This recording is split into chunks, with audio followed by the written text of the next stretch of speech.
तर आज मी घरातूनच व्हिडिओ बनवतोय. पहिलं शेडमध्ये बनवत होतो, नंतर रानात बनवायला लागलो, नंतर आता घरात बनवतोय.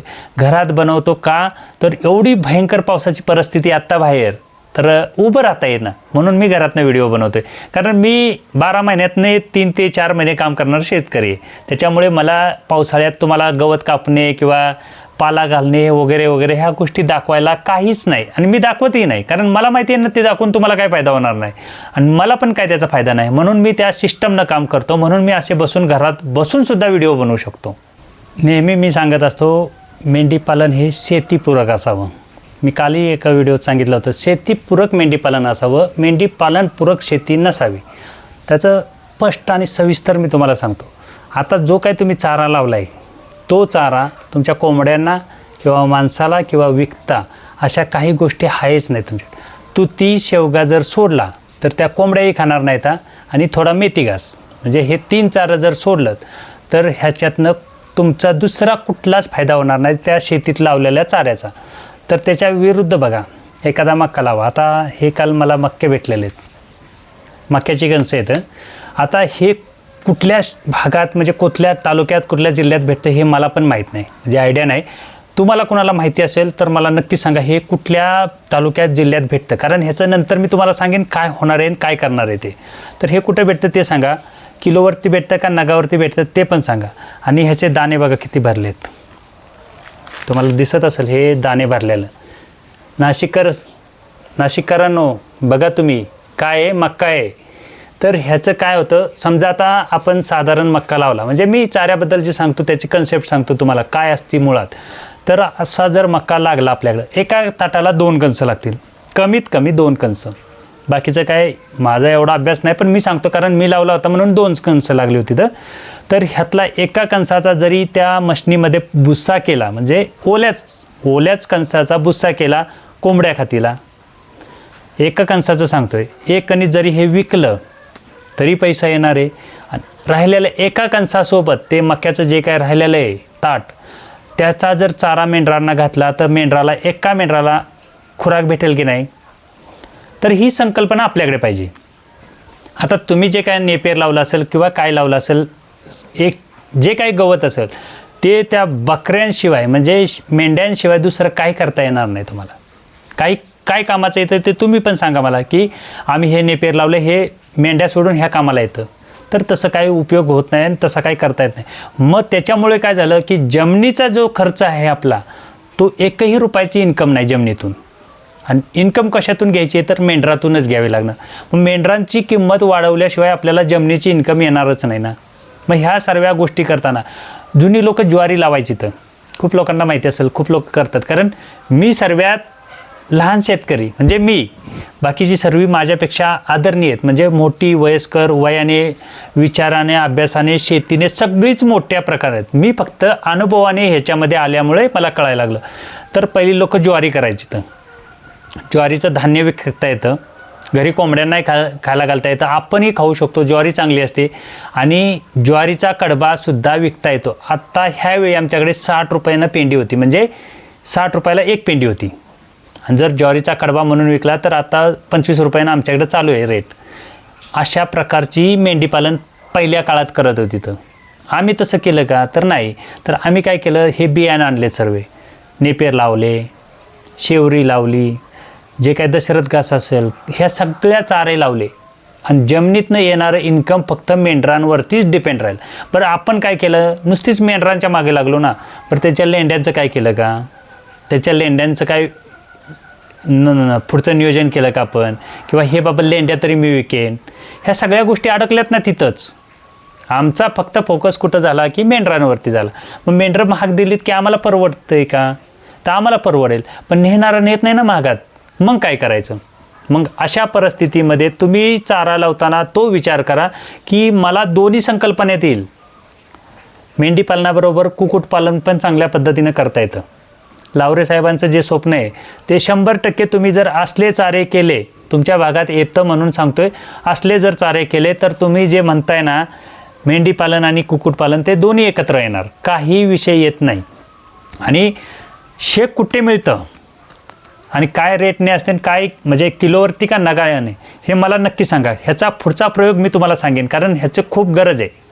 मी तुम्हाला सांगेन जेव्हा ह्याची माहिती मला भेटेल. आता मी ह्याची माहिती शोधणारच आहे, कारण मला ह्याची खूप गरज आहे.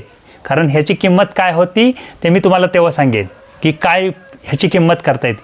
तर ह्या सगळ्या गोष्टी आपल्याला मॉडिफाय करता येतात. आपण शेतकऱ्यानं काय केलं की एका दाण्याचे 1000 दाणे करायची ताकद ठेवली. हे बघा, बघू शकताय तुम्ही, एकाच दाण्याचे 1000 दाणे करायची ताकद शेतकऱ्याच्या हातात आहे. पण ते 1000 दाणे पिकवलेले चांगल्या भावाने विकण्याचं स्वप्नच नाही आमचं. तिथं आम्ही अडकलो. शेतकऱ्याच्या पोराने सर्व काय केलं पाहिजे, मी पिकवतोय ना तर मी विकलं पण पाहिजे. हा जेव्हा संकल्प आपल्या मनात राहील ना तेव्हाच कुठेतरी काहीतरी होईल, नाहीतर काहीच होणार नाही. आज रेट पडून आहेत सगळं काय, पण तेच रेट म्हणजे भाजी विकणारे, मटण विकणारे कधीच रडत नाहीत. ओकेच आहे ना सर्वांचं. का तर ते मॉडिफाय करतायत ना. मग तसं आपल्याला जमलं पाहिजे. आपण काय केलं, माझ्याकडे जमीन आहे म्हणून लाव ना नेपियर, तर लाव नेपियर. आता तुम्ही काय लोक म्हणतील की नेपियरवाले की ह्याला काय याड लागलं की नेपियरबद्दल सांगतोय, तर त्या परिस्थितीच तसे आहे. आता माझ्याकडे 2 एकर क्षेत्र आहे. नेपियरचा मुरघास करू शकत नाही, नेपियरचं दुसरं काय करता येणार नाही. ओला चारा आणून मेंढरांना घालू शकतो, एवढंच करू शकतो. पण त्याच 2 एकरामध्ये जर मी मुरघास केला तर नाही म्हटलं तरी 25 ते 30 टन होईल, कमीत कमी सांगतोय. बाकीची गुंट्याला 1 टन काढणारे पण शेतकरी आहेत, कारण ते रॉयल शेतकरी आहेत. तर गुंट्याला 1 टन काढणारे शेतकरी आहेत. मी जर 2 एकरामध्ये जरी मुरघास केला एक सीझनला तरी 25 ते 30 टन निघेल. आत्ता आमच्याकडे मुरघासाची परिस्थिती 10.5 रुपये किलो. मी जरी 6 रुपयानं 30 टन विकला तरी किती पैसे होतील बरं. त्या नेपियरचं तसं काय होणार आहे का? पण नेपियरचा चारा कोण नेणार आहे का? तर नाही नेत ना. आमच्याकडे त्याला व्हॅल्यूच नसते. मग असं काहीतरी करा की ज्याच्यातनं आपल्याला जमिनीचा पण मोबदला येईल, मेंढरांचा पण मोबदला येईल, आणि थोड्याफार कोंबड्या असतील तर त्या कोंबड्यांचा पण मोबदला आला पाहिजे. ह्या सगळ्या गोष्टीची संकल्पना एकत्र ठेवली तर असे चारे लावायचे, ह्या चाऱ्यांचा उपयोग करायचा. आता कडवळसुद्धा त्याच पद्धतीतनं येतं.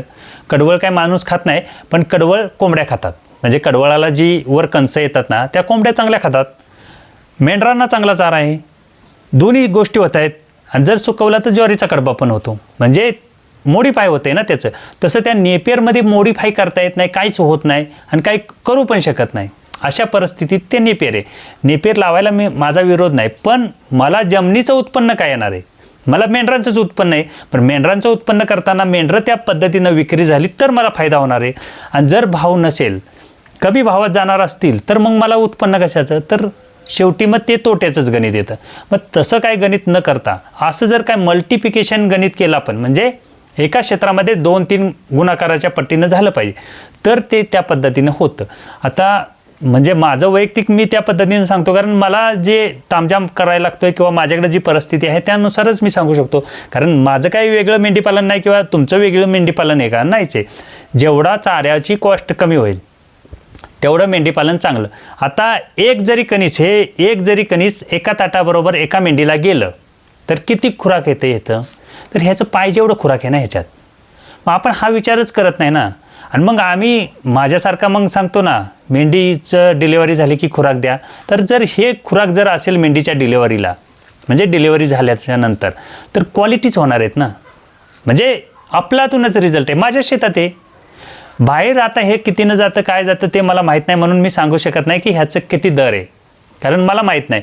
मला कितीनं भेटलं ते नंतर तुम्हाला सांगेन. फक्त तुम्ही हे कुठं होतं आणि काय रेटने येतं तेवढं मला सांगितलं ना की पुढची प्रक्रिया मी तुम्हाला सांगेन. तर अशा प्रकारचं असतं. तर मेंढीपालन करताना तुम्ही ना चारही बाजूचा पहिल्यांदा विचार करायचा. मला कुठे त्रास होणार आहे? मला खुराकाचा त्रास होणार आहे, कारण खुराक माझ्या घरी बनत नाही. कारण मी नेपियर लावलं असेल तर माझ्या घरी खुराक बनणार नाही. मला खुराक बाहेरनं आणायचे, मला विकायचं कुठे आहे? बाहेरच विकायचे. माझा खर्च कसा कमी होईल ते बघितलं पाहिजे. प्राणी क्वालिटीचं तर झालेच पाहिजेत. मग ह्या सगळ्या गोष्टींचा एकमेव असा ताळ करायचा, बाबा हे केलं तर ह्या पद्धतीनं होईल. असं मेंढीपालन केलं तर फायद्यात राहतं.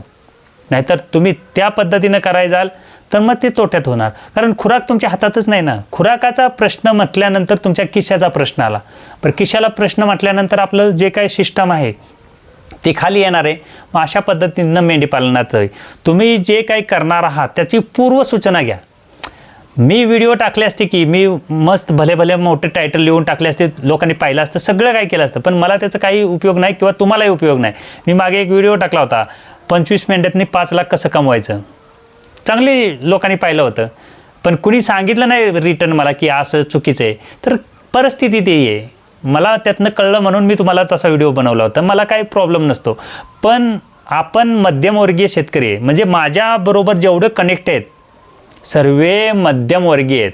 आता ते शेखर साहेब पण आहेत, तेही मध्यमवर्गीय आहेत. त्यांचं पण ड्रीम आहे की मला मेंढीपालन चांगल्या पद्धतीनं करायचं. नक्कीच मी सांगतो ना तुम्हाला, माझा सपोर्ट आहे. तुम्हाला मेंढीपालन हे चांगल्या पद्धतीनंच करता येईल. फक्त चाऱ्याची संकल्पना ह्या चांगल्या पद्धतीची असेल तरच मेंढीपालन चांगल्या पद्धतीचं होतं, नाहीतर मेंढीपालन चांगल्या पद्धतीचं होत नाही. आता माझ्याकडे चारा बियाणं नाहीत म्हणून मी सांगतो अशातली गोष्ट नाही. तर मला शेतीचा पण मोबदला आला पाहिजे आणि मेंढरांचा पण मोबदला पाहिजे. तर अशा प्रकारचे चारे लावावे लागतात. नाहीतर तशा प्रकारचे लावून तर मग शेतीचा मोबदलाच नाही. आता जे काही लोक शेतकरी तूर लावतात, तुरीचं पण त्याच प्रकारचं नियोजन आहे ना. तूर तुम्ही मेंढरांना पण घालू शकता, तुरीचं दाणं विकता पण येतात आणि जो काही पाला राहिला तो मेंढरांना पण कामाला येतो. म्हणजे दुय्यमवर्गीय आहे ना, म्हणजे दोन्ही काम होतं आहे. सोयाबीनचं तसंच आहे, हरभऱ्याचं पण तसंच आहे. पण तुमच्या नेपियरचं तसं काय आहे का?